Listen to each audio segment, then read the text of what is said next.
région de marécage de 300 ou 400 km de long sur 100 km de large s'étend au nord de la péninsule du Yucatan, dans l'état de Tabasco. Cette région est recouverte de lacs et de rivières qui se mêlent et s'entremêlent, formant un réseau où il est difficile de pénétrer. Heureusement, quelques routes le traversent.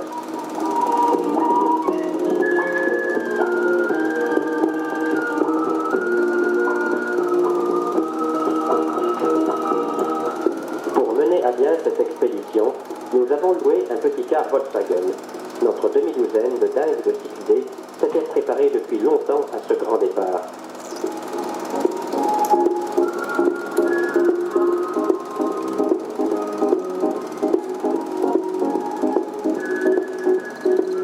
Le but principal était de ramener des espèces jamais importées.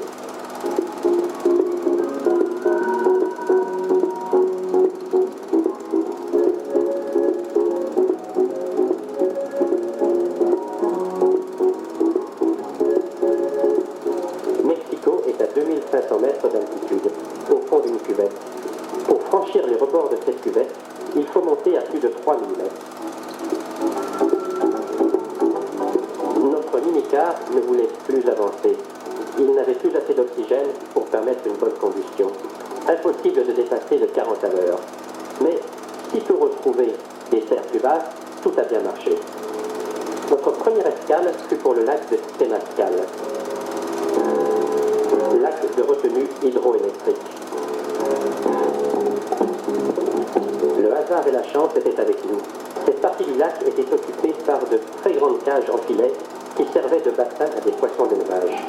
Et, chance supplémentaire, les gens qui s'occupaient de nourrir les poissons étaient justement là.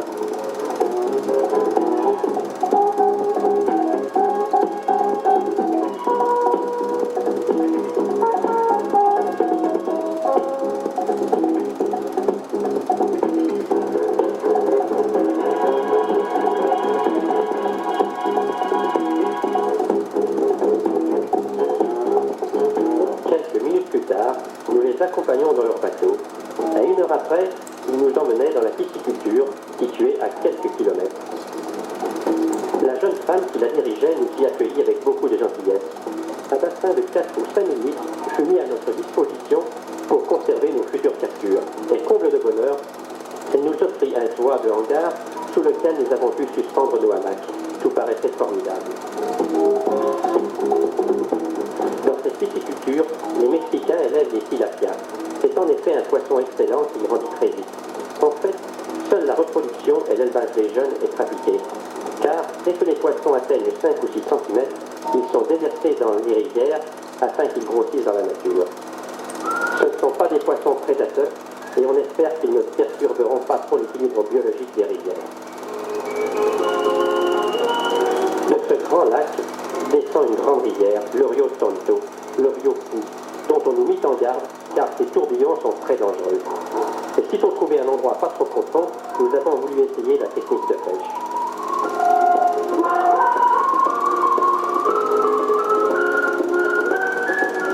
En préparant notre expédition, nous avions appris que le Mexique est une région très riche en cyclidés. Il y a au moins 50 espèces de cycladoma. Comme le pays est partagé en deux dans le sens nord-sud par une cordillère très élevée, toutes les rivières qui en descendent sont indépendantes les unes des autres. Les poissons qui vivent dans un fleuve ne se trouvent pas obligatoirement dans le fleuve voisin, car il n'y a aucune communication entre eux.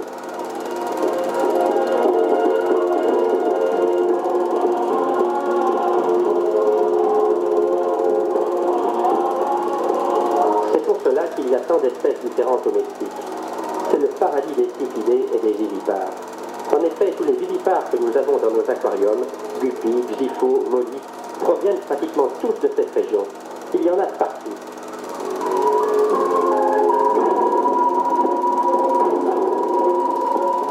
Nous avions l'intention de ramener surtout des cyclidés, bien sûr, mais Robert Algaillère désirait ramener en plus quelques vivipares.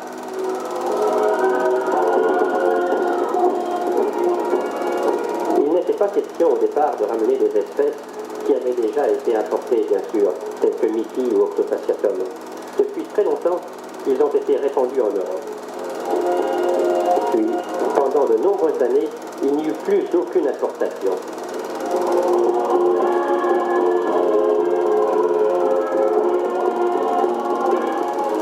Depuis 2 ou 3 ans, apparaissent quelques nouvelles espèces sur le marché, introduites par des aquariophiles de passage en Amérique centrale.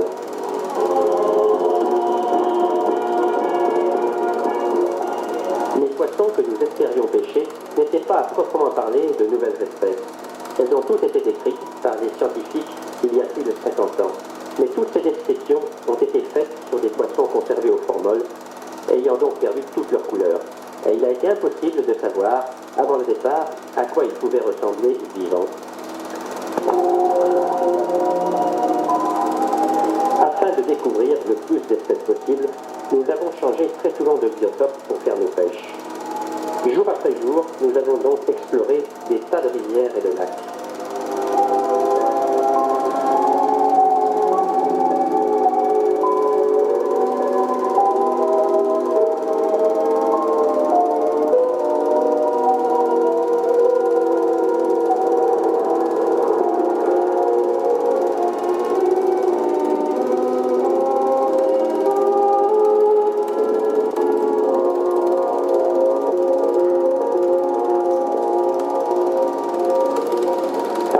Ce n'était guère appétissant.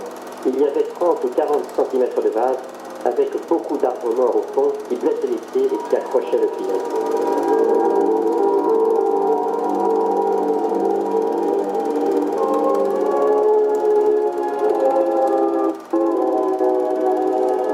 En général, les poissons que l'on trouve dans les eaux noires et sales sont peu colorés. À 30 cm de profondeur, c'est la nuit totale, et leurs couleurs sont très pâles.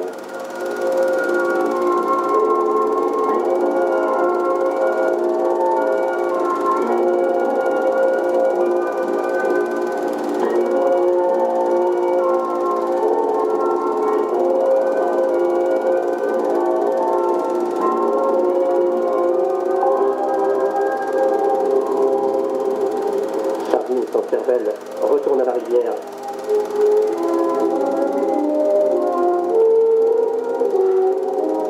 Dans toutes les rivières du monde, on retrouve des poissons-chats.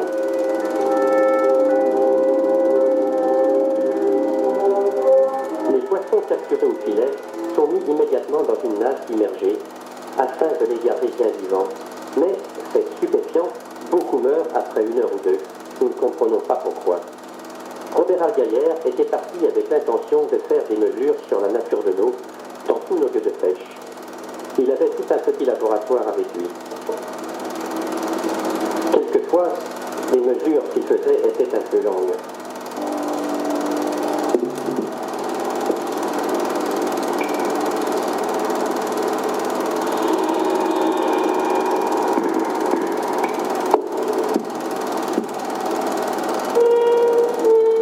Bien, il y en a assez. Pendant que le repas se prépare, revenons à nos poissons qui meurent dans les nasses. Ils sont donc capturés sans blessure aucune, mais ils crèvent. Ces eaux très chaudes et stagnantes sont très peu oxygénées. Les poissons en liberté, en nageant, font passer suffisamment d'eau sur leurs branchies pour pouvoir respirer. Mais en captivité, le stress leur augmente considérablement leur rythme cardiaque et leur besoin en oxygène. L'eau ne leur apporte pas suffisamment leur élément vital et ils périssent. Cette méthode de conservation dans une nasse n'est pas bonne en eau stagnante et chaude.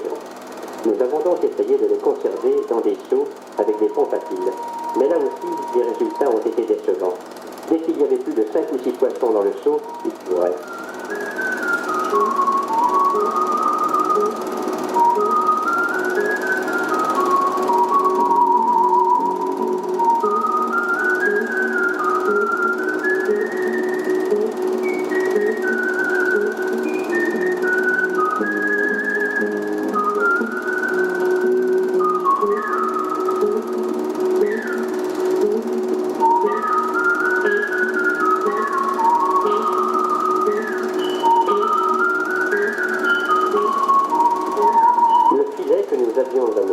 mesurait 10 mètres de long et 2 mètres de haut. Il était bien sûr à maille fine afin de ne pas laisser échapper trop de poissons. Oui,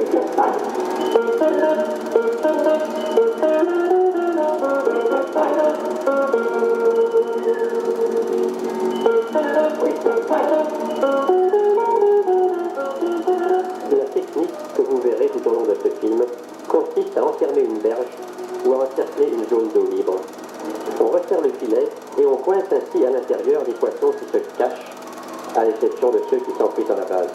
C'est assez facile pour les capturer dans l'ensemble.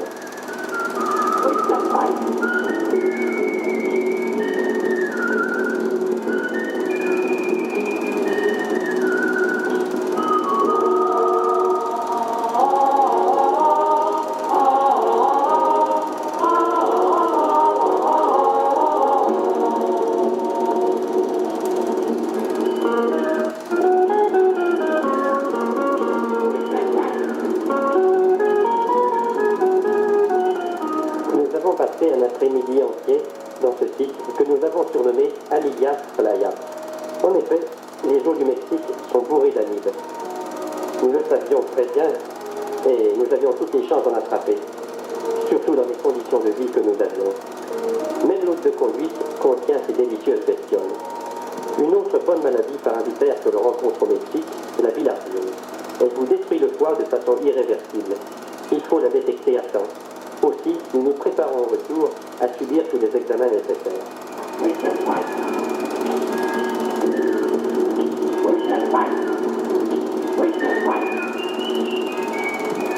Il est impossible d'aller dans ces pays sans toucher à l'eau quand on est aquariophile.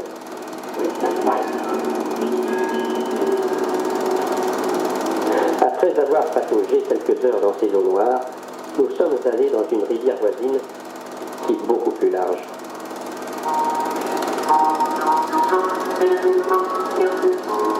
Il est difficile de pêcher dans les rivières avec un filet. L'eau est très profonde, 10 à 15 mètres, et souvent les berges sont abruptes. Notre petit filet ne nous permettait pas de capturer les poissons.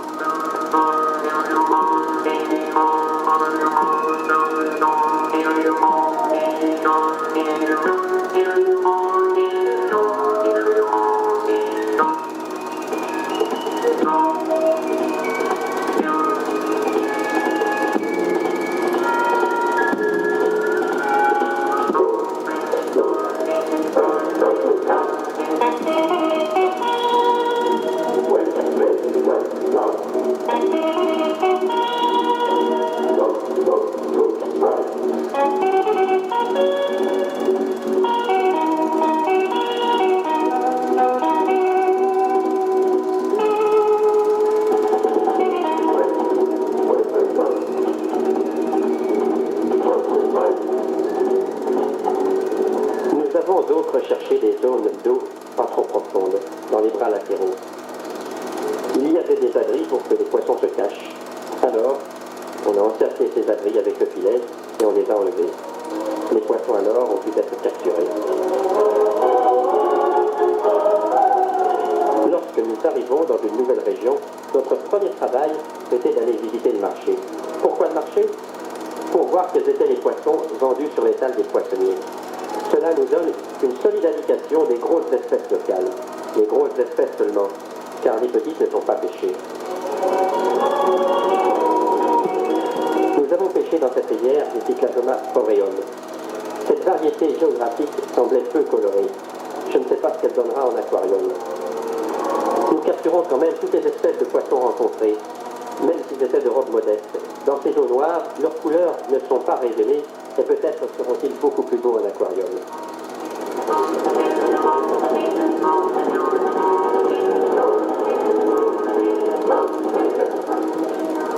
Nous sommes partis en hiver, c'est-à-dire la saison sèche.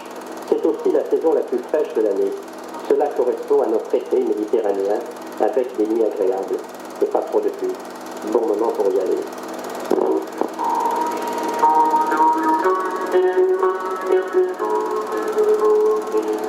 Les rivières sont à leur niveau le plus bas.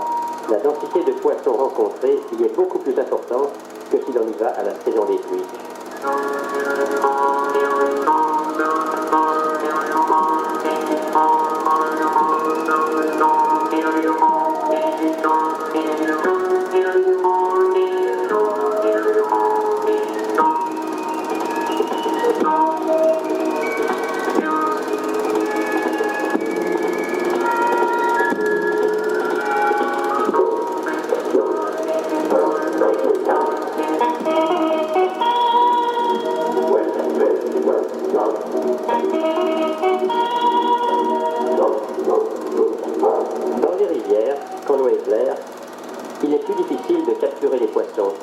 ils voient arriver le filet de loin, et les pêches sont moins bonnes.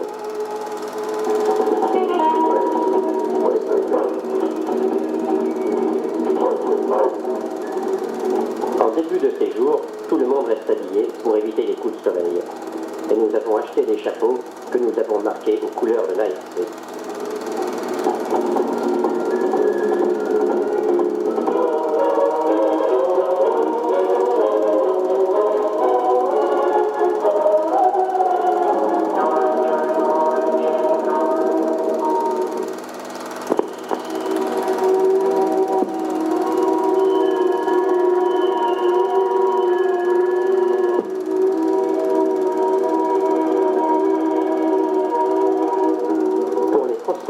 Nous avons toujours essayé de trouver de l'eau la plus fraîche et la plus propre possible.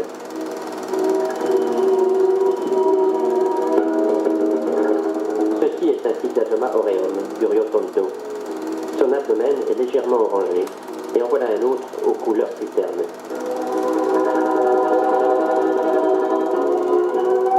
Un jeune Phéténia splendida. Le Cyclasoma fenestratum est un poisson qui devient très gros et magnifique. Ici, il ne ressemble à rien. Mais adulte, il se pare de très belles couleurs.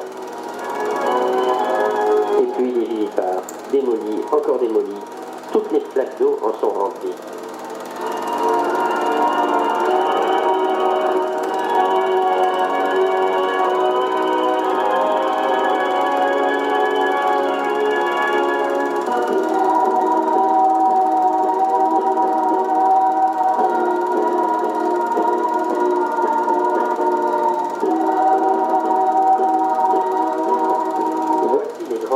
Que nous avions.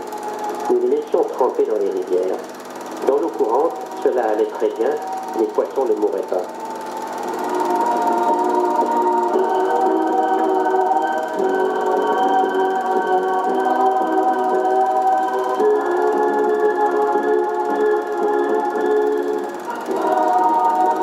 À la fin de la pêche, tous les poissons étaient triés afin de conserver les plus beaux exemplaires. Ceux qui nous intéressaient moins étaient renvoyés à la rivière ou conservés pour notre consommation personnelle. Nous avons fait une excellente petite friture d'un millier de molis. Je vous les recommande. Peu d'aquariophiles ont eu la chance d'en élever suffisamment pour y goûter.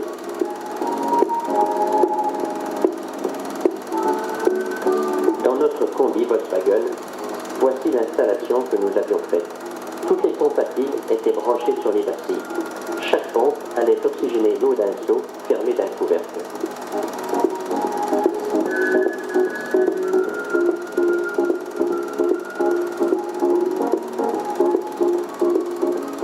Malgré cette installation, qui paraissait correcte, les transports allaient se révéler difficiles.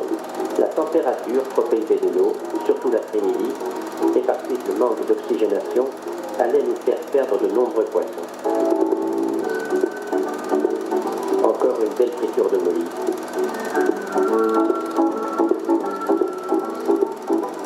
Le Mexique, c'est très beau, mais il y a quelques inconvénients. La tourista, par exemple.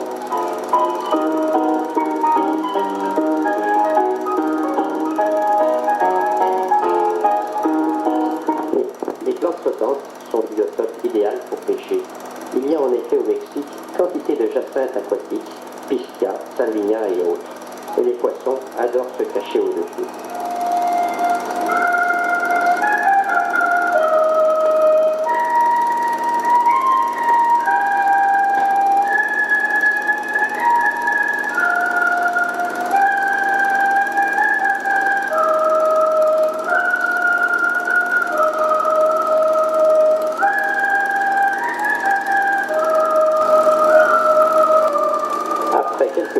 Nous avons changé de bassin hydrologique pour arriver au lac de Catemaco. C'est un grand lac volcanique situé à quelques centaines de mètres d'altitude. Bien sûr, nous espérions trouver de nouvelles variétés. Après avoir fait le tour des marchands habituels, nous avons remarqué des cyclidés très intéressants, en particulier un qui avait la tête toute rouge.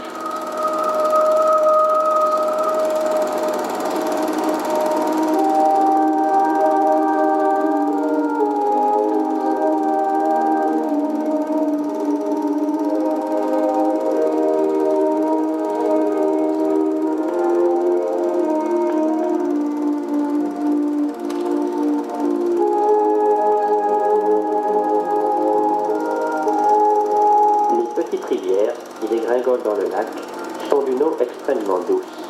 C'est un des rares endroits où nous avons pu filmer sous l'eau car elle était suffisamment claire.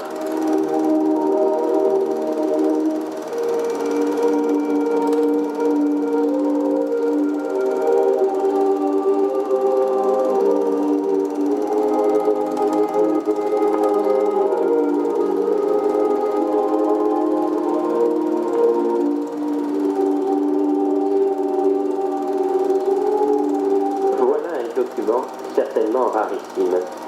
Des cyclidés mexicains filmés dans leur milieu naturel. Il s'agit de Cyclasoma fenestratum. Ils apparaissent peu colorés comme cela. Ce sont certainement des spécimens subadultes. Et l'eau, légèrement ambrée, ne mettait pas leur couleur en valeur. Ils étaient tous réfugiés sous cette grosse souche d'arbres et nous nageaient. Il a été impossible d'en attraper un seul.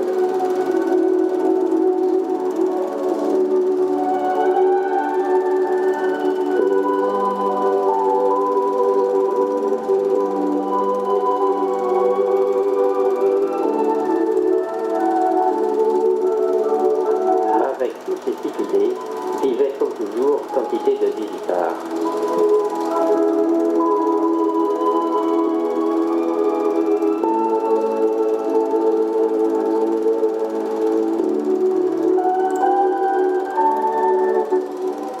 Pour les photographier, nous avions emmené une boîte en polystyrène munie d'une vitre. Nous profitons de cette eau claire pour faire quelques photos.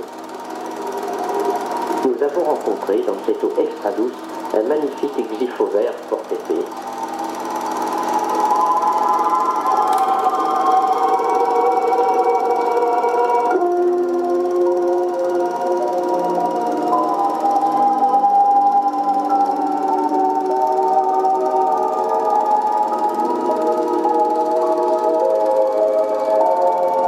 Longer le lac, pas une petite affaire.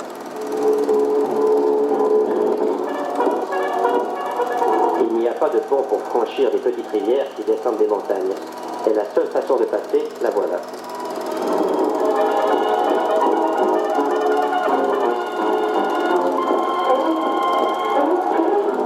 Et voilà les autoroutes mexicaines.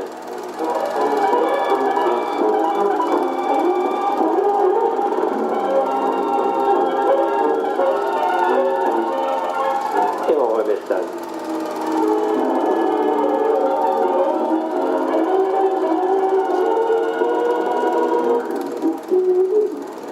Nous voulions quitter ce lac, et ce jour-là, pas de chance. La route était bouchée par un accident entre deux camions, et il pleuvait. Nous avons passé la matinée à essayer d'attraper un ou deux cyclidés, mais nous n'avons pas réussi à pêcher un seul.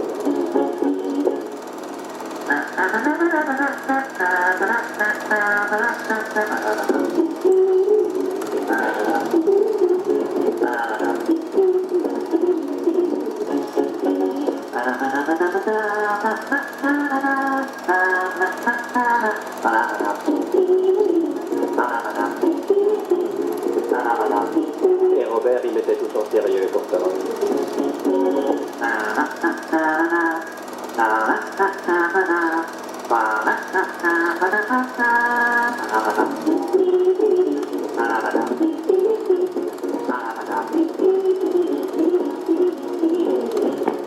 On quand même pu passer.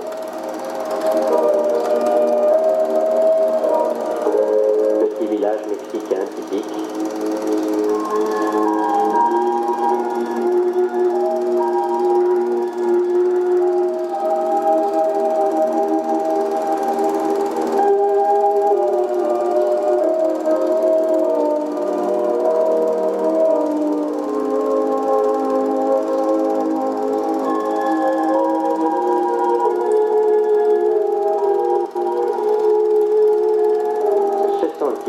A été créée par des fourmis. Elles transportent des feuilles jusqu'à leur fourmilière. Quand elles ont décidé de s'attaquer à un arbre, celui-ci n'en a pas pour longtemps avant d'être complètement déplumé.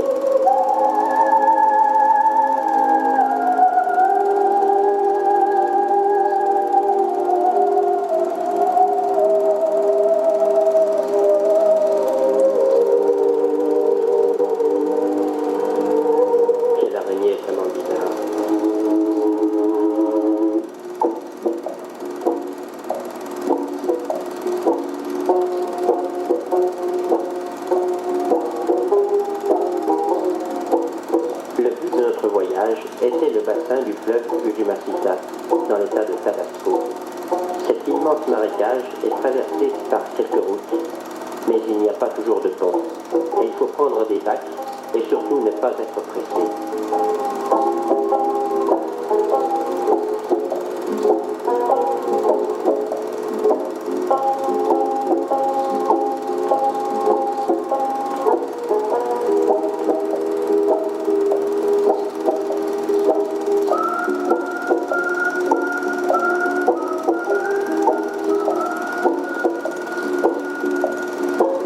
Les bacs sont tout neufs.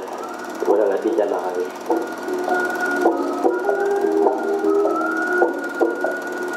Après avoir franchi un bac, il faut en franchir un autre.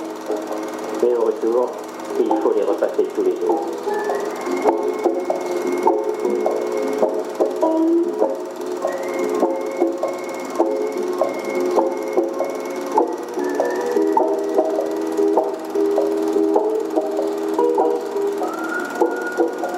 Toute la côte est plantée de cocotiers.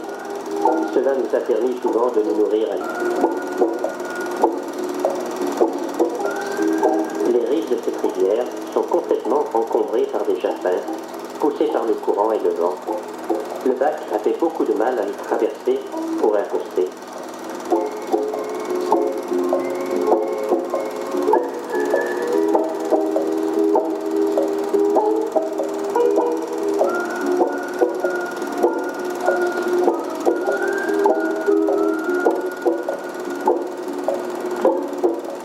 Jean Carmus y recherche de petites grenouilles, mais elles sont rares.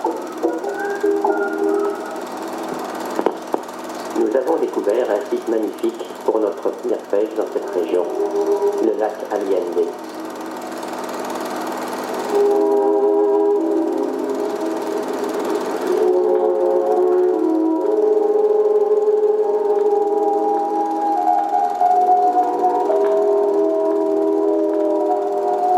Il est encombré, bien sûr, de plantes flottantes.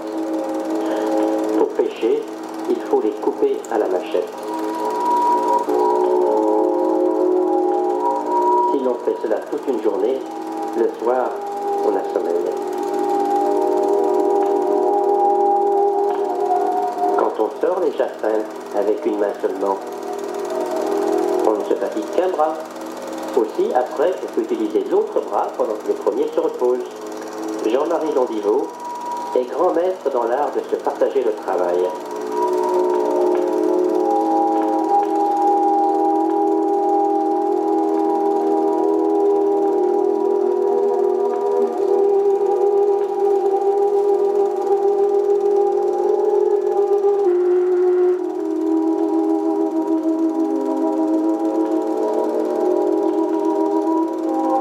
Vous le verrez rarement faire ça les deux mains.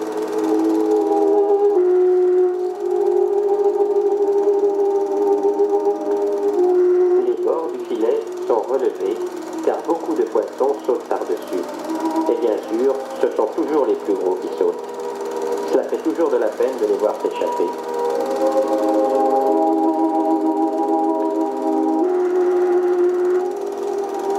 Il faut ramener le filet au bord pour trier les poissons, car on ramène toujours quantité de vases et de débris végétaux.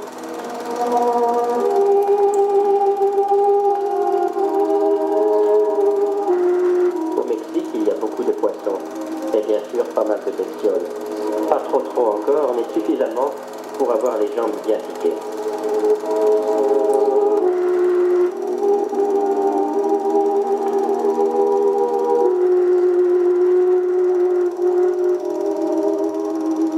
Toutes ces plantes sont des cabambas.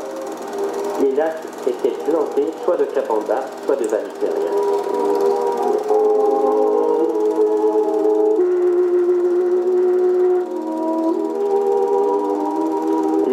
Les plus spectaculaires de ces endroits sont les iguanes.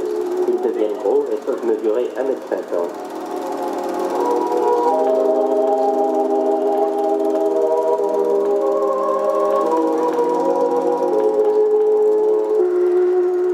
Ils sont très agiles. Ils courent, nagent, sautent.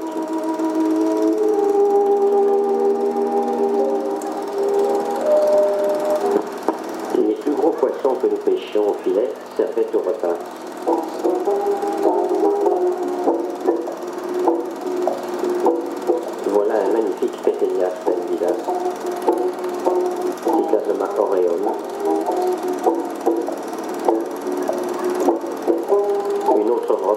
cyclasoma aureum.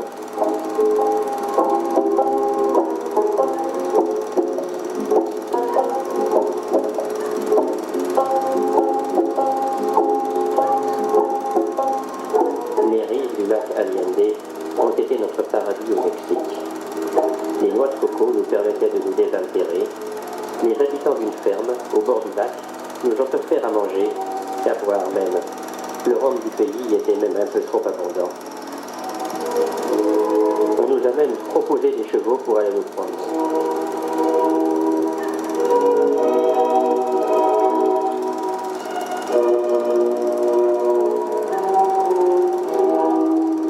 Sur tous les marécages d'Amérique du Sud ou d'Amérique centrale, on rencontre ces oiseaux qui viennent picorer les insectes sur les plantes flottantes.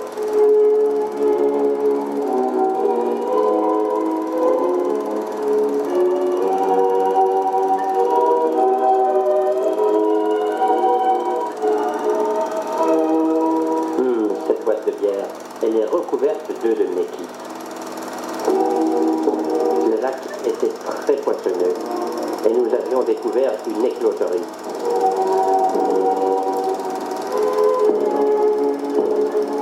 Une ponte de Cyclasoma cinstillum cette fois-ci sur cette branche de cocotier. Dans 40 cm d'eau, il y avait des centaines de couples qui pondaient ou qui surveillaient leurs petits. Tous les mètres, il y avait un couple différent.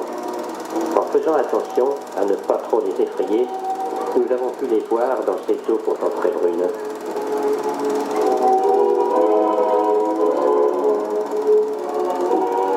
En s'immergeant, avec masque et tuba, nous avons vu un Cyclasoma cinstillum venir sur le masque pour nous intimider.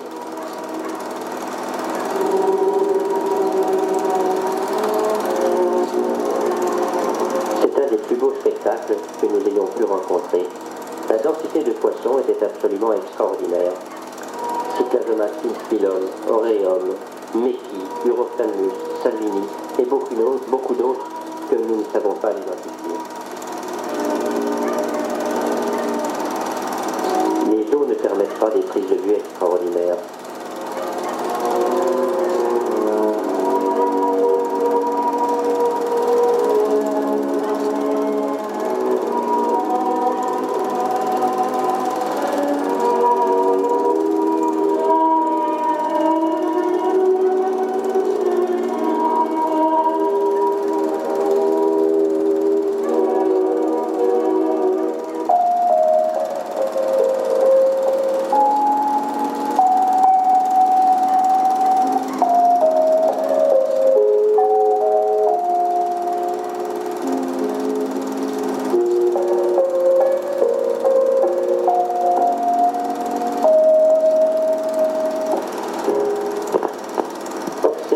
Ce couple de Cyclasoma aureum.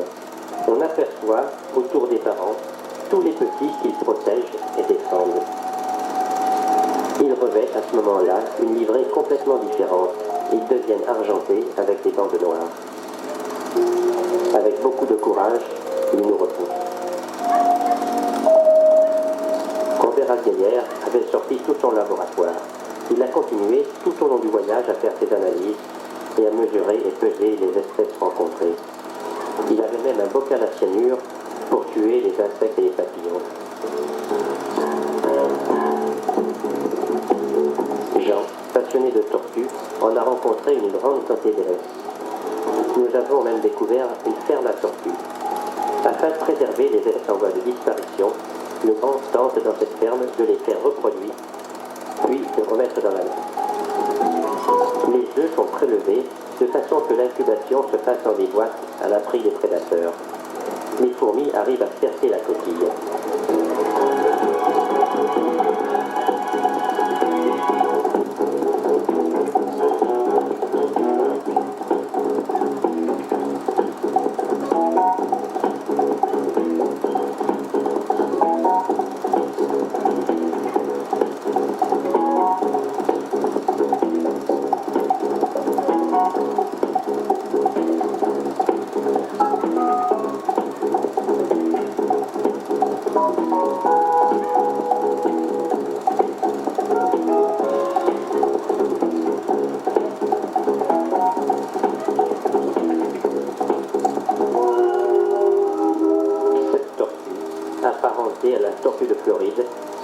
Pinta, la tortue pâle.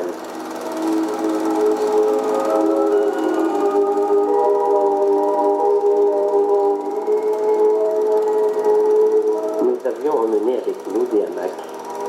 Parfois, on nous a offert l'hospitalité d'un toit, mais souvent, le seul toit était le ciel. Il fallait trouver des arbres avec des espaces suffisants pour les accrocher. Ce n'a pas toujours été très facile.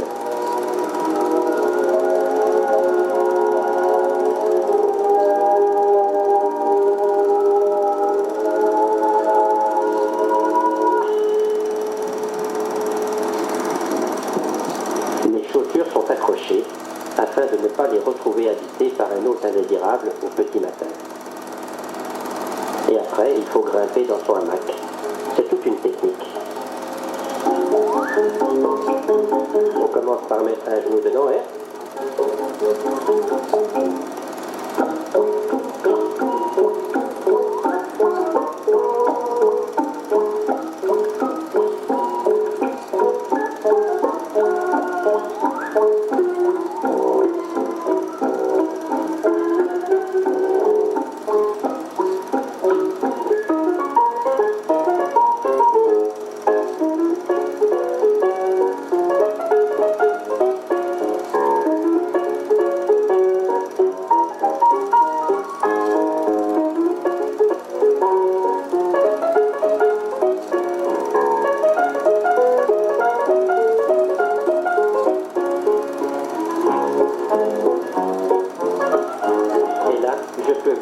Je peux vous garantir que Pascal Buon ne l'a pas fait. Ouais.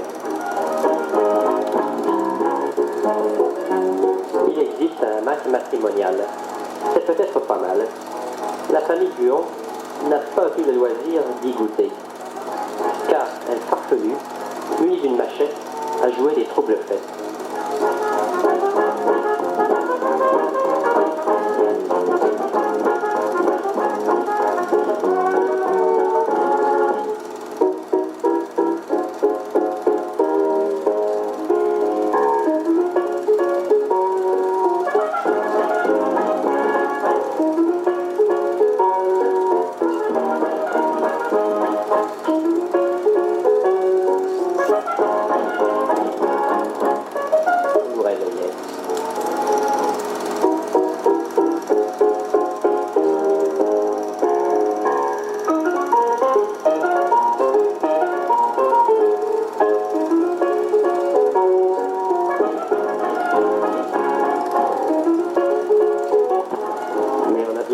Quand même.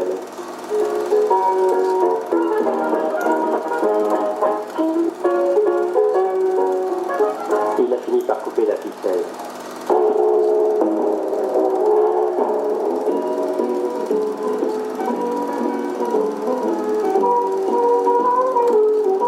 Nous n'étions pas venus au Mexique pour faire du tourisme, mais il est impossible de passer à proximité des sites archéologiques sans les visiter. La grande pyramide de Palenque est la seule dans laquelle fut retrouvée une sépulture.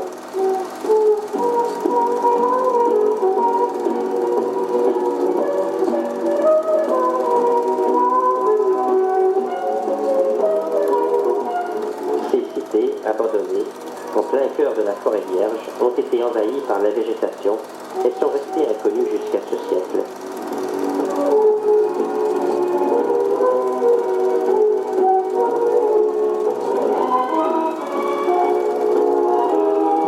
Archéologues les ont découvertes récemment et elles sont actuellement en restauration.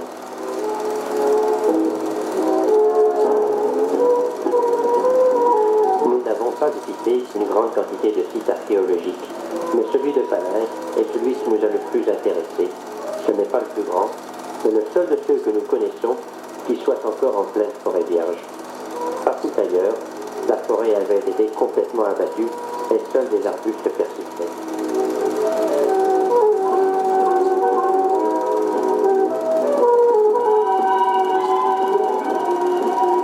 Le site de Palenque, visité au petit matin, nous a laissé un souvenir inoubliable.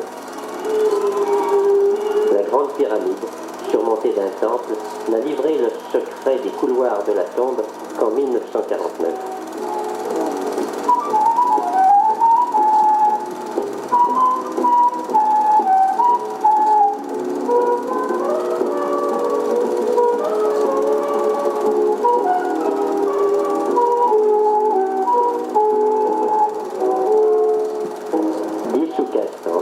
ou moins reconstruits, sont éparpillés dans les collines, de part et d'autre d'un petit ruisseau.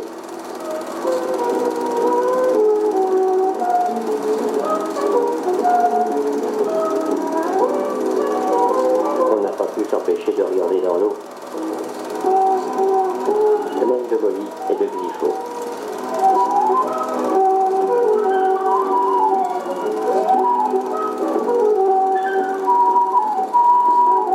Pour une cause complètement inconnue, cette ville fut abandonnée par ses habitants au Xe siècle de notre ère.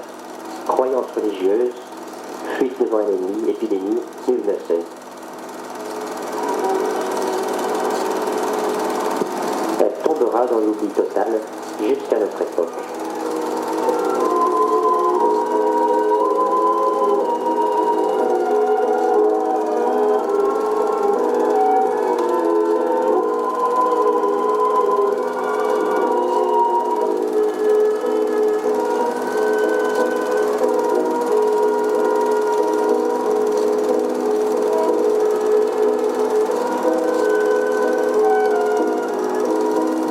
Nous avions le ventre creux depuis près de 24 heures, et la faim fit sortir les loups des ruines. Il est très facile de faire cuire un poisson. Il suffit d'un peu de papier d'aluminium et d'un bon feu. Mais il n'est pas toujours aussi facile de les pêcher. Ceux-là en particulier nous ont donné du mal.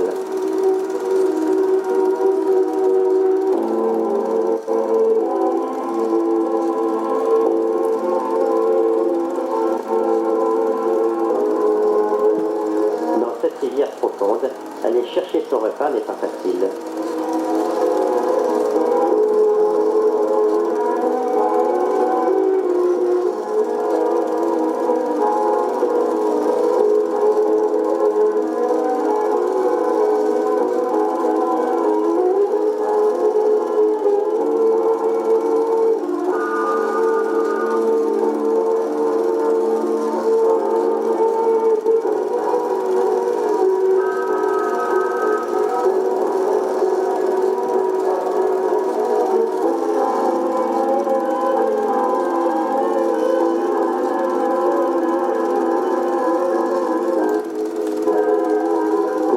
Un lot de jacinthe, il faut tirer le filet en nageant.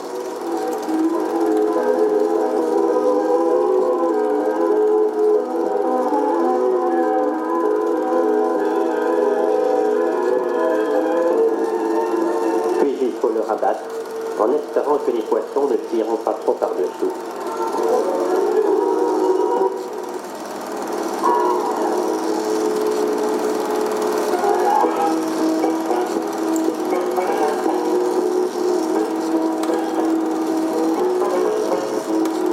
Bon filet de piquilé, que c'est bon.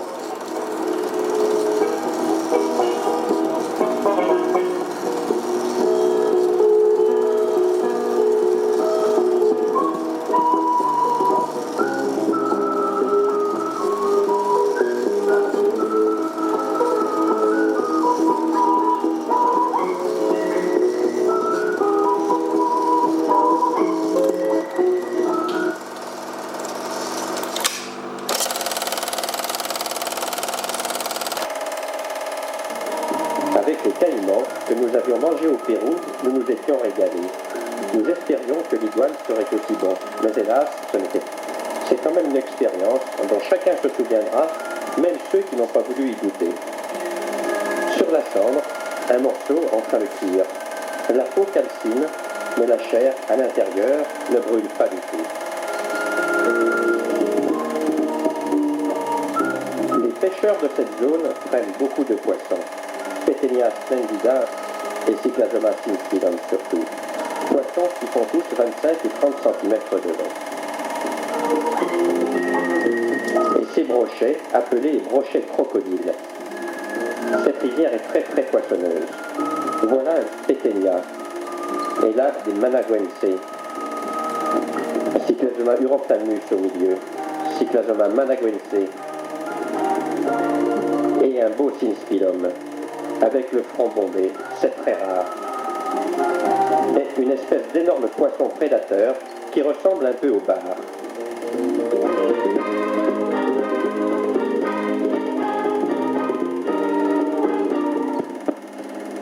cachait aussi ses grosses écrevisses.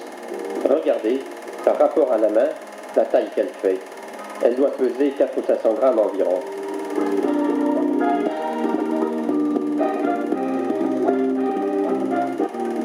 Comme nous étions à proximité de la mer, nous n'avons pas pu résister au plaisir de donner un coup de filet.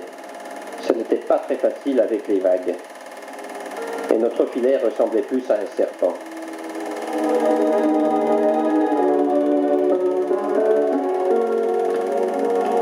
Robert a voulu tenter sa chance à la ligne.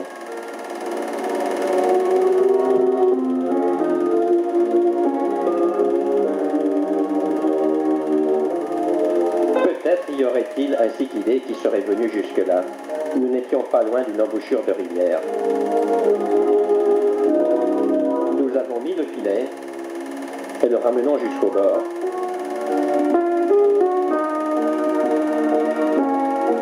Mais oh là là, nous avons attrapé le gros lot. Vite, tirons le filet jusqu'au bord. Nous avons capturé le premier spécimen de Cyclasoma algayeri.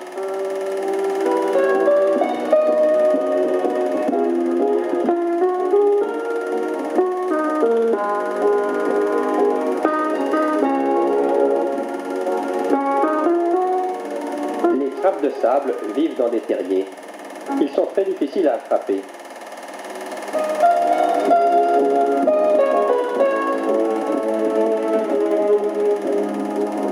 Leurs yeux sont très mobiles.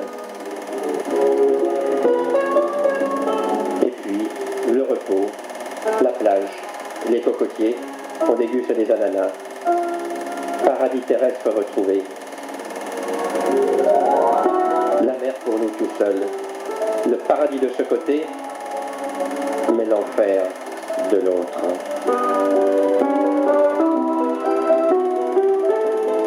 Plateforme pétrolière et marée noire.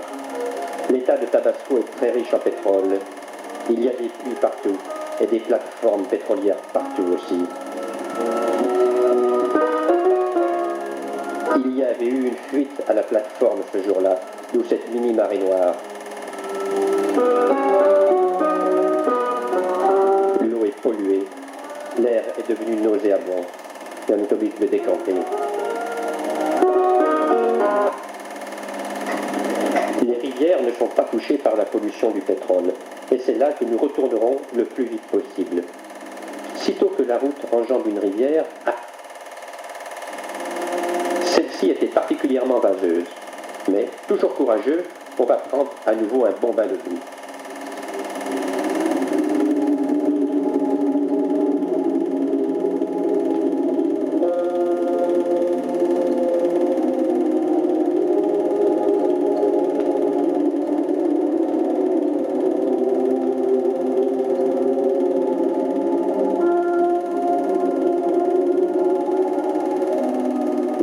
Et aller sur la plage. Il n'y aura pas de Cyclasoma algayeri cette fois, mais beaucoup de vases, et on a du mal à le tirer.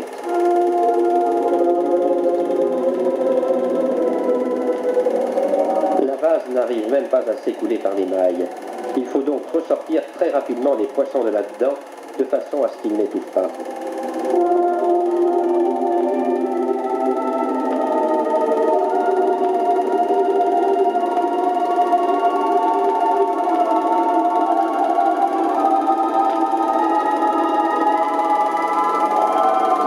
Toujours, les eaux stagnantes sont remplies de poissons. Vivipares, poissons-chats, cyclidés, quelques caracidés. C'est bourré.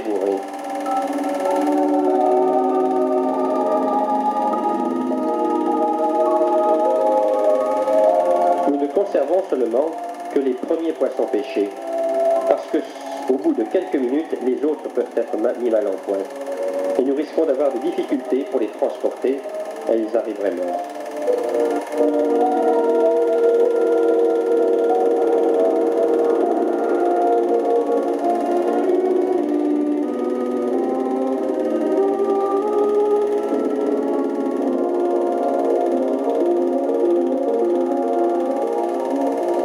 Nous sommes l'attraction. Tous les gosses sont là pour nous regarder. Encore des trous de gringos.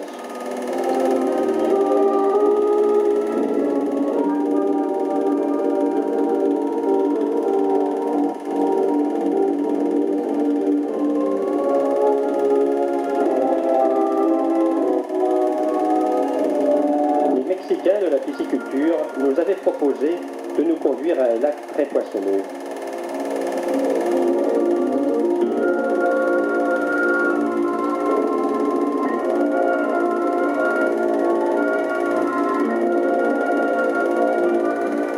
Premier poisson pêché, ce Cyclasoma salvini. Admirez sa nageoire anale rouge et son ventre. Nous en avons trouvé des souches absolument extraordinaires. Et voilà des Cyclasoma aureum et un beau métis.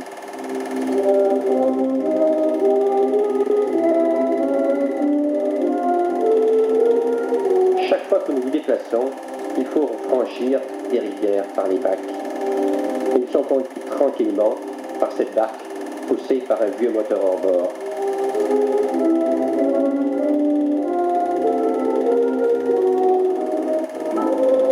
Les deux Mexicains qui nous avaient accueillis, Antonio et Isabelle, sont venus passer un week-end avec nous. Nous leur devons beaucoup. Une grande part de la réussite de notre voyage est faite grâce à eux. Ce sont des amis sensationnels.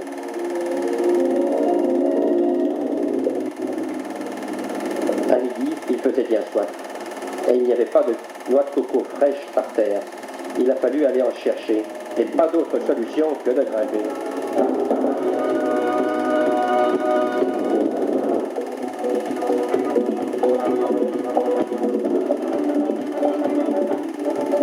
Oh là là, l'équipe de secours arrive en vitesse.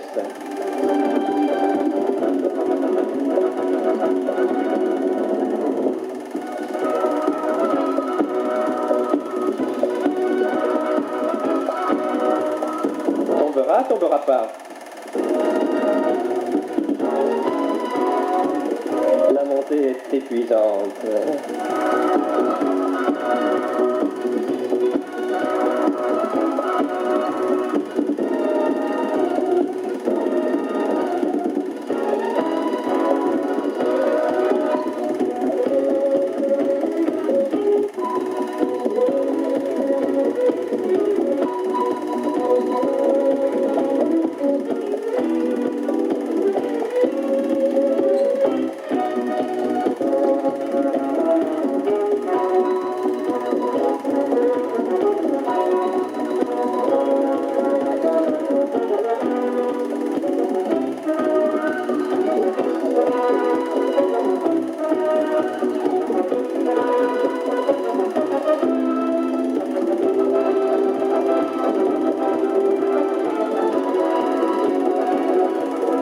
Encore cette fois-ci qu'on réussira à se débarrasser de moi. Et on n'a même pas pu essayer la solidité du filet.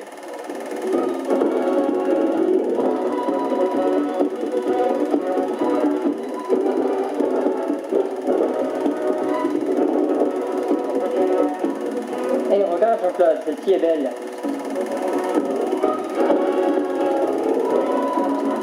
Oh là là, que c'est haut. Tu veux que je monte là-haut? C'est pas un peu fou, non? Dégonflé, va. Qu'est-ce qu'on va manger à midi? Du poisson encore?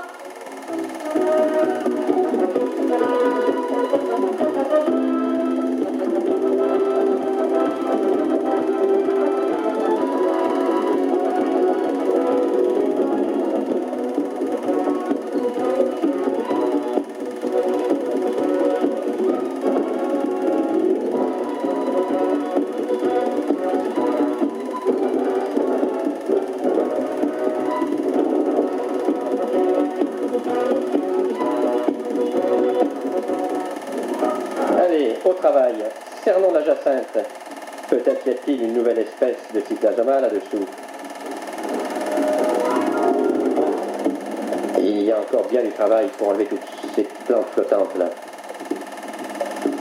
Et voilà notre gordo, main droite, main gauche. Il a le rythme. Main droite, main gauche.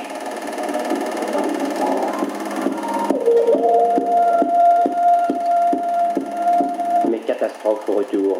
Voilà ce que nous découvrons dans notre bassin.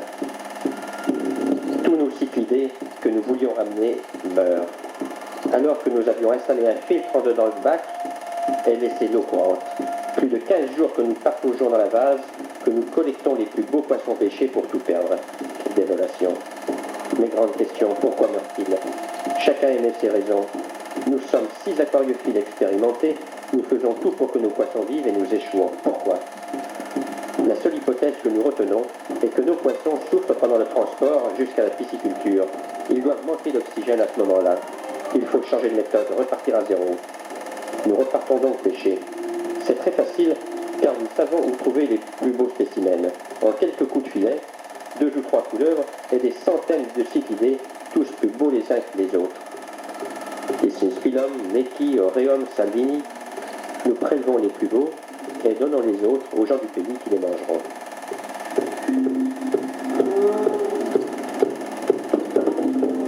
Nous avons acheté une grande bouteille d'oxygène et des centaines de sacs en plastique. Nous allons les conditionner au mieux pour les transporter. Quelques poissons par sac, 4 ou 5 pas plus. Et tous les sacs seront doublés et de plus un journal sera glissé entre les 2 sacs afin que les épines des poissons qui perceraient le premier sac ne percent pas le second. Et de l'eau fraîche et beaucoup d'oxygène, le tout fermé avec des élastiques.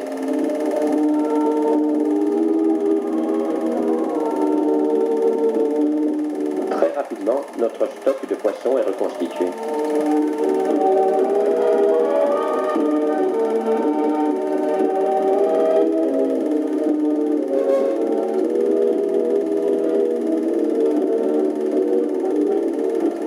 Ils sont conduits le plus rapidement possible jusqu'au mini-car et conditionnés. Toute l'équipe travaillera à la chaîne.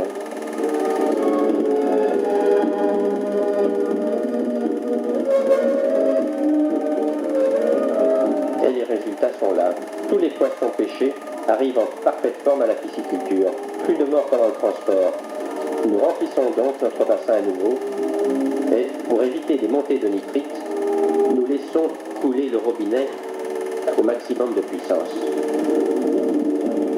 Il ne devrait plus y avoir de problème normalement.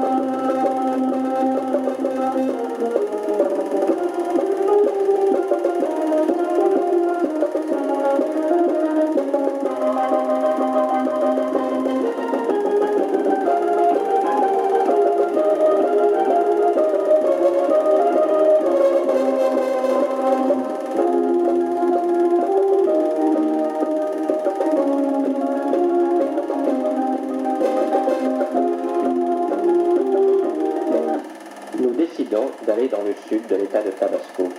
Il y avait, paraît-il, des lacs très poissonneux. Le voyage devait durer 2 ou 3 jours.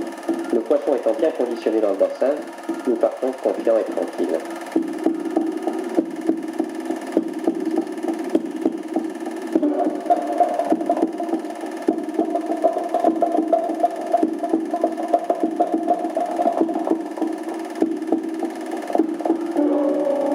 Pour atteindre le lac, il fallait remonter en barque à moteur les plusieurs kilomètres du déversoir. Nous avons fait là la plus belle balade de tout notre séjour. Nous avons rencontré une multitude d'animaux et d'oiseaux. Des hérons blancs tous les 10 mètres.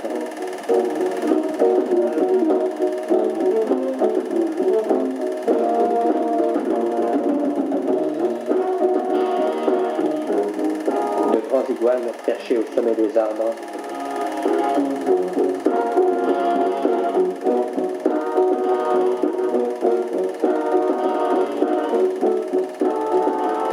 Des martins pêcheurs sur toutes les branches.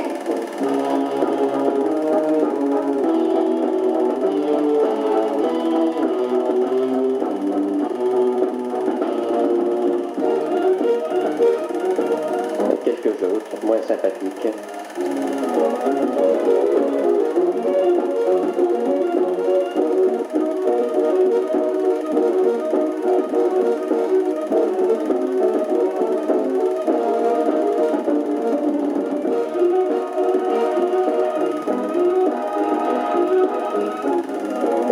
Des tortues courgettes.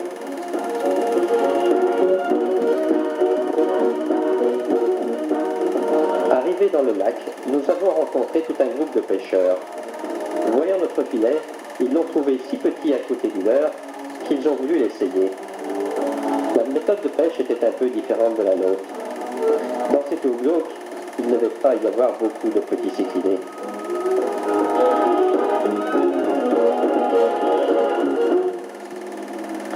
technique pour se débarrasser de la vase était bien meilleure que la nôtre. Nous n'avons jamais réussi à faire cela. Et après 2 ou 3 minutes de lavage, apparaissent les poissons. Mais incroyables, des centaines et des centaines.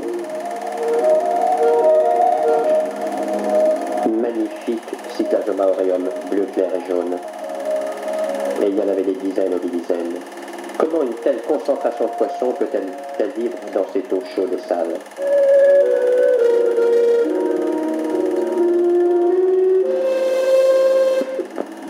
Ravis de ce succès, ils n'ont pas pu résister et ont donné un deuxième coup de filet.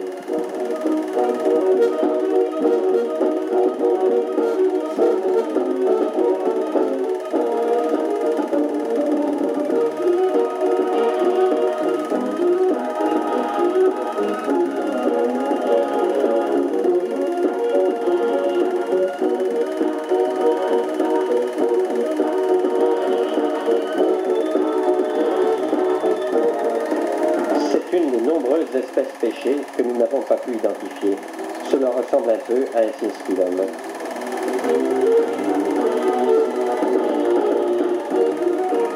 Parmi ces centaines de poissons, nous ne connaissons que quelques espèces, toutes les autres inconnues. Ce poisson qui ressemble à un épi, mais avec la gorge beaucoup plus pâle et la queue bleu clair, qu'est-ce que c'est?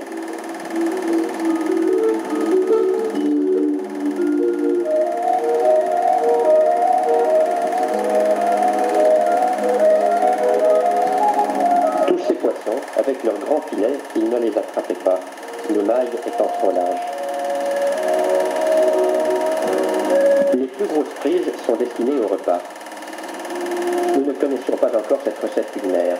Vous prenez un gros cipilé, lui donnez un petit coup de bâton sur la tête et le déposez sur du bois qui carbonise. Maintenez-le quelques secondes avec le bâton. 1 minute ou 2 après, retournez-le. Encore 2 minutes de cuisson. Et il est prêt à être mangé. Ni vidé ni écaillé. Mais en effet, la méthode est excellente.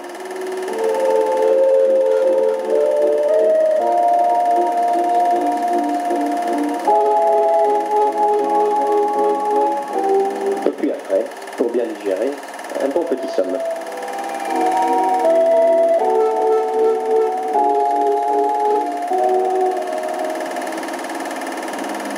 J'avais oublié de vous dire qu'avec un peu de sel, c'est bien meilleur.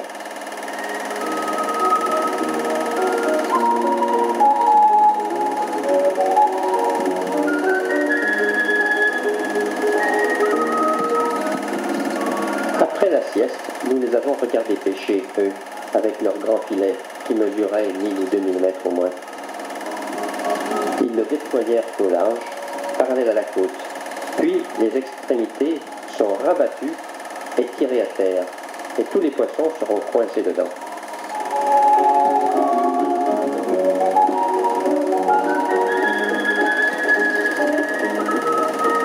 Magnifique Péténia splendida à queue rouge. Urophthalmus en quantité. Poisson crocodile à la chair excellente.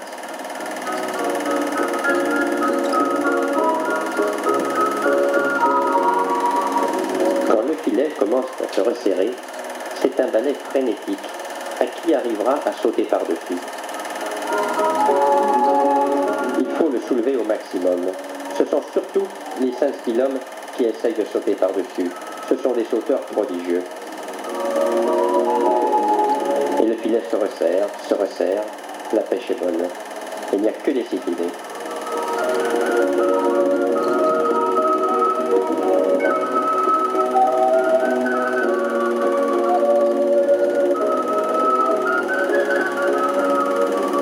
Jamais pu imaginer telle concentration de poissons dans ce lac. Ça grouille dans le filet, avec une grande majorité de Cyclasoma managense. Les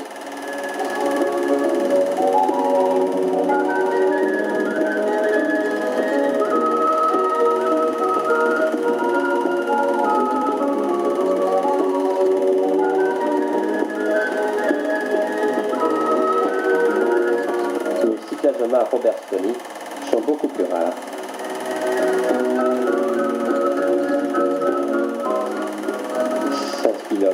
Ces couleurs dans la nature sont très pâles. En aquarium, il est 10 fois plus coloré. Cyclapema eigemani, assez rare aussi, ça n'a jamais été exporté. À quoi ressemblera-t-il en aquarium? Encore des Gyrophthalmus.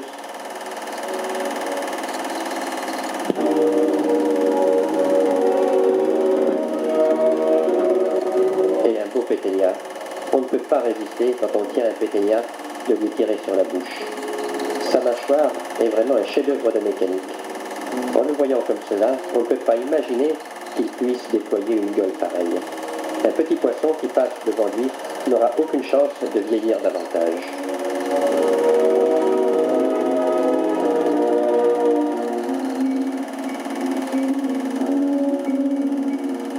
La bouche du Cyclasoma managuense est protractile aussi, mais beaucoup moins que le péténia.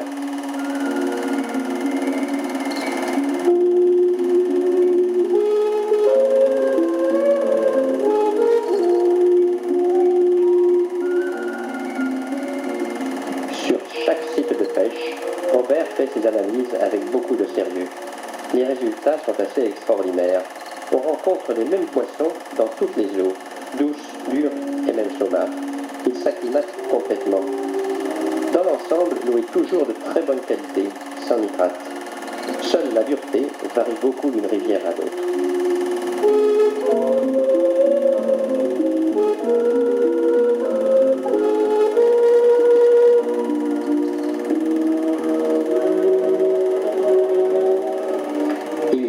Peu d'eau que le bateau ne peut plus avancer.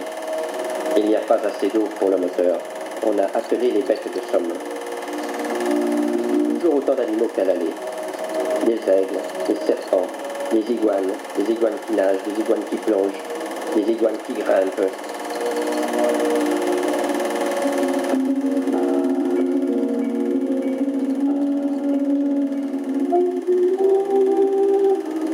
À notre base, nous avons voulu faire une petite halte à une mare le long de la route.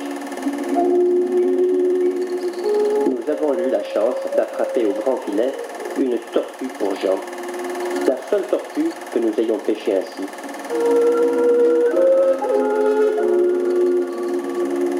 Sous ces plantes flottantes, il y avait aussi beaucoup de poissons. Bien sûr, en saison des pluies, la surface d'eau est beaucoup plus importante. Les poissons à la saison sèche sont tous rassemblés maintenant dans ces fonds, où stagne cette eau toujours trouble. Admirez la main droite du gordo, la main gauche est au repos. 40 ou 50 managuense qui ont 2 coups de filet, c'est notre record. Le repas est assuré.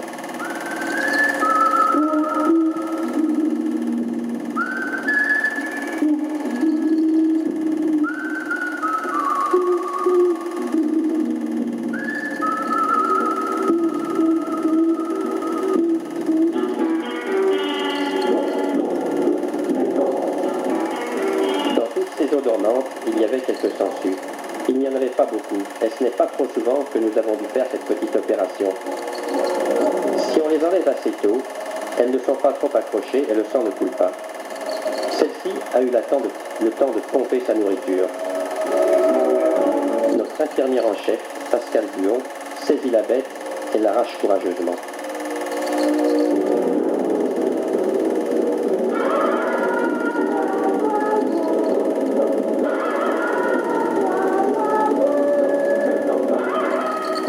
Paysages typiques que nous traversons en voiture. Pays ultra plat avec des marais partout. Aucun point haut, mais des lacs et des rivières. Des gens, des roseaux, des jacinthes et quelques arbres. Ce n'est pas la partie touristique du Mexique.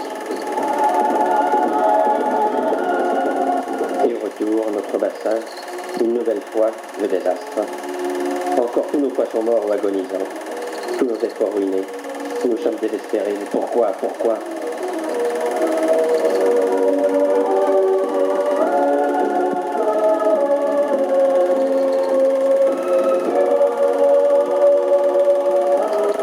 Ces petits métiers que nous ramenons vont enfin nous faire comprendre ce qui se passe. Nous voulions les photographier et il n'y avait qu'à la pisciculture que nous avions de l'eau au robinet suffisamment clair pour remplir l'aquarium. On installe donc le tout. L'eau sort naturellement à 25 ou 28 degrés. On met les poissons dans l'aquarium et ils tombent au fond et en 1 minute ou 2 ils meurent. Nouvelle tentative avec un autre poisson. Nage désordonné et mort rapide. Que se passe-t-il? On fait appel au professeur Algener. Il analyse l'eau et découvre une grande quantité d'ammoniac dans l'eau de conduite. De l'eau empoisonnée. Voilà dans quoi nous gardions nos poissons. Et plus nous laissions le robinet ouvert sur notre bassin, plus nous amenions d'ammoniac.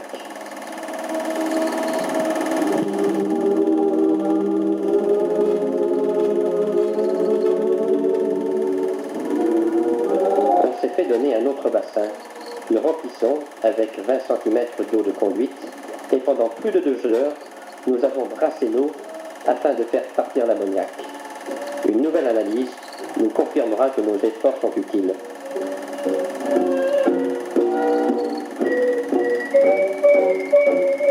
En effet, les rescapés du bassin reprennent goût à la vie et les poissons que nous ramenons semblent bien se comporter.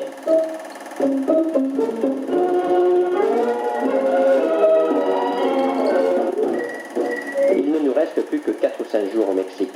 Au petit matin, nous voulons repartir dans le nord de la péninsule du Yucatan pour continuer nos recherches.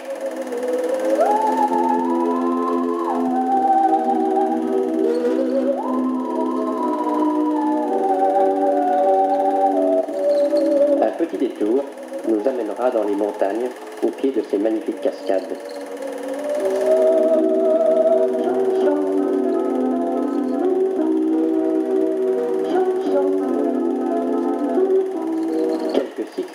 Non identifiés dans ces eaux claires, mais impossibles à pêcher. Beaucoup de profondeur et trop de pierres pour mettre le filet. Un site merveilleux appelé Aqua Azul.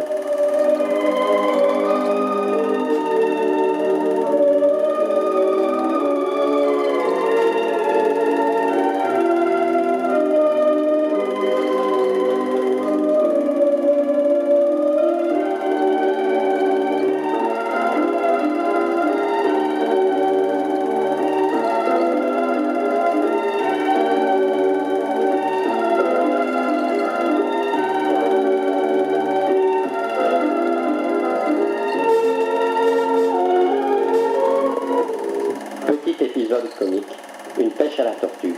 Ces gens conservaient des tortues dans leur puits d'eau de boisson. Ne voulant pas qu'on aille les chercher en plongeant pour ne pas salir l'eau, nous avons dû les pêcher à la ligne avec un très gros hameçon pour ne pas les blesser.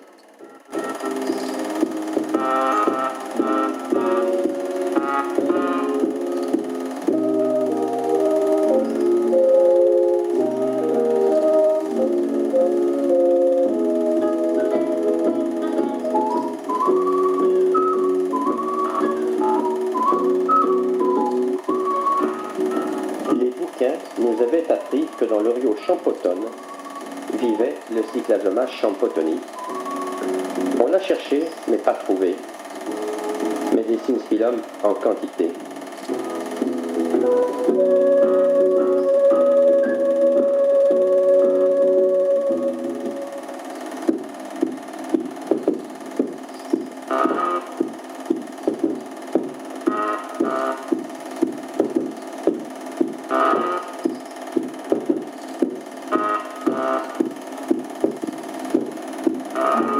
Uxmal n'était pas loin. Nous avons été visiter les ruines. Dommage que la forêt ait été détruite. Les ruines sont magnifiques, mais situées dans un paysage triste. Il faut dire que le sol est un immense plateau calcaire dans lequel les eaux de pluie ont creusé des galeries. Les poissons s'y sont acclimatés et l'on trouve de nombreux citridés cavernicoles, des urmus surtout. Nous n'avons pas eu le loisir de les rechercher.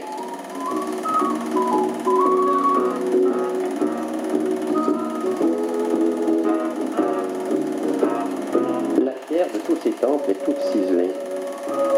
Cette civilisation sanguinaire, avec nombreux sacrifices humains pour calmer la colère des dieux, a réalisé des chefs-d'œuvre d'architecture.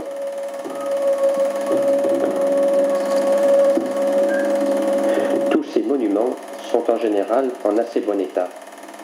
Le gouvernement mexicain, depuis plusieurs années, est en train de les retaper.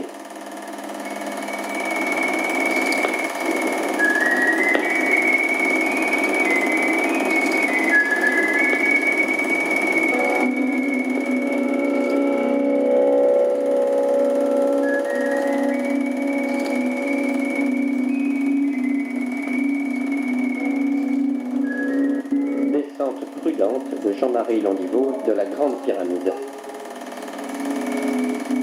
Une petite halte devant ce panneau que vous lirez d'un seul coup d'œil.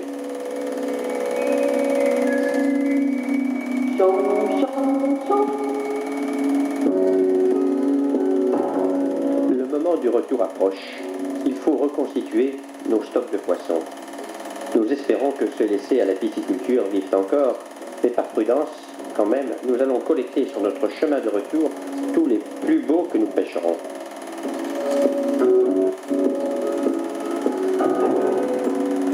Nous voudrions bien quand même réussir à ramener en France ces belles espèces complètement inconnues de la plupart des aquariophiles. Un mois de pêche journalière dans les marécages, 7000 km parcourus en combi Volkswagen, des corvées de portage, une surveillance continuelle.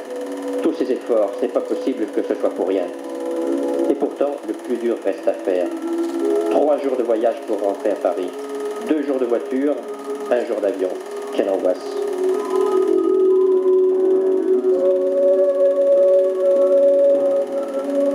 Nous avons constaté que les poissons adultes étaient beaucoup plus résistants que les jeunes. C'est dommage, car ils occupent plus de place, et par sac, nous devrons en mettre un peu moins.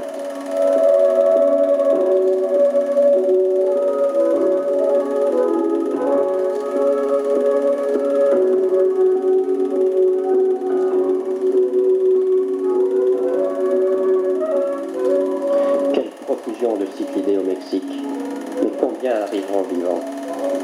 Nous nous rendons compte combien il serait illusoire de demander à un voyageur non aquariophile de nous ramener des poissons vivants d'un pays qu'il traverse. Cela nécessite une attention de tous les instants pour les conserver sur place, puis pour les rapatrier.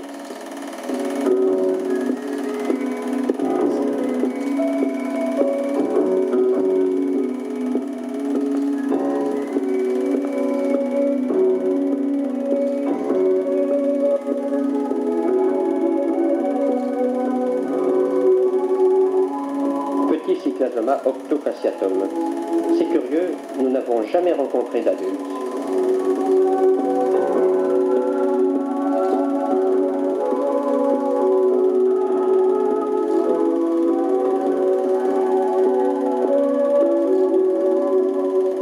Cyclasoma Friedrichsthalli, ou supposait-elle.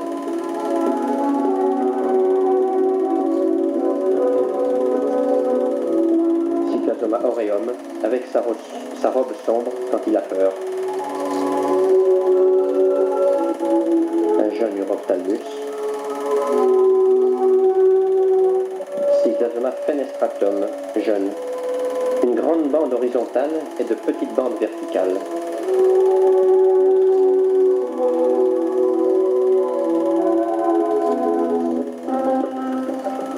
Et cette fois-ci, c'est le départ. Avec les dernières pêches, il y a bien un millier de poissons dans les bassins. Tous semblent en forme et il n'y a pas eu de nouveau désastre.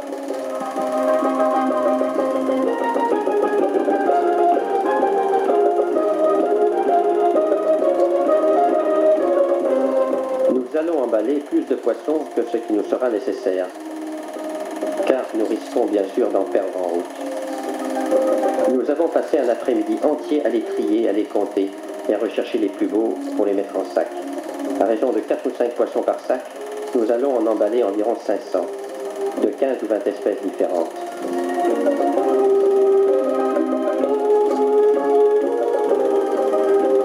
Mais une fois encore, les coups malheureux du destin allaient nous frapper.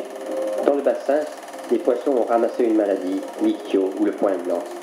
Nous ne pouvions pas nous en apercevoir, car le bassin était profond et on ne voyait les poissons que par-dessus. Il a fallu donc les traiter dans les sacs. Jean Carlus avait eu la prudence d'emmener des médicaments. Mais emballer des poissons malades, quelle honte.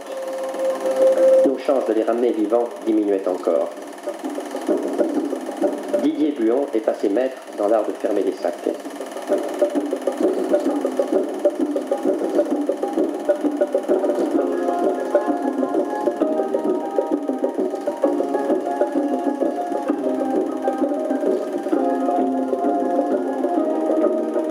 Robert Agaillère récupérait ses petits vivipares.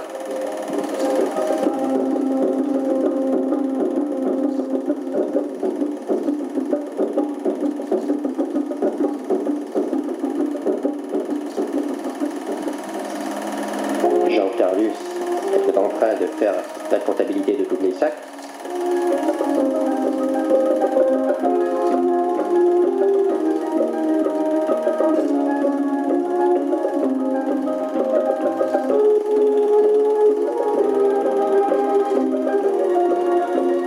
Il ne restera pas beaucoup de sacs dans le camion pour les passagers.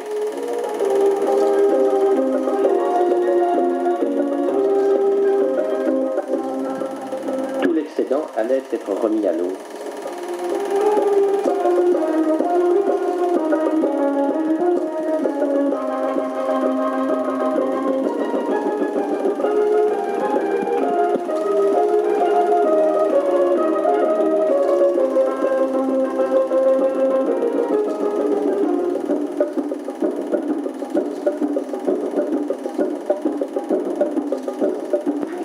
Nous quittons le Tabasco et ses milliers de lacs, et nous roulons, nous roulons, nous roulons.